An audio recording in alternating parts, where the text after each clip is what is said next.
বন্ধ হওয়ার প্রায় এক যুগ পর বাজারে আসছে আমার দেশ পত্রিকা। আগামী রোববার থেকে পত্রিকাটি বাজারে পাওয়া যাবে বলে জানিয়েছে সম্পাদক ও প্রকাশক মাহমুদুর রহমান। শুক্রবার জাতীয় প্রেস ক্লাবে সংবাদ সম্মেলনে এই ঘোষণা দেন তিনি। বলেন, 0 থেকে 2 মাসের মধ্যে জাতীয় পত্রিকা বের করা প্রায় অসম্ভব। পুনরায় প্রকাশের এই নতুন যাত্রায় পত্রিকাটি জনগণের প্রত্যাশা অনুযায়ী কাজ করবে বলেও জানান তিনি। এর মধ্য দিয়ে জনগণ আবার পত্রিকা পড়ার অভ্যেসে ফিরবে।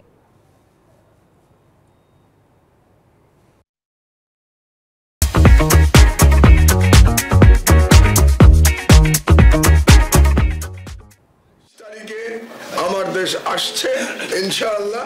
তো আগামী 2 দিনের মধ্যে আপনারা আমার দেশ পেয়ে যাচ্ছেন। আমরা প্রস্তুত। আমাদের ছাপার কাজ শুরু হয়ে গেছে।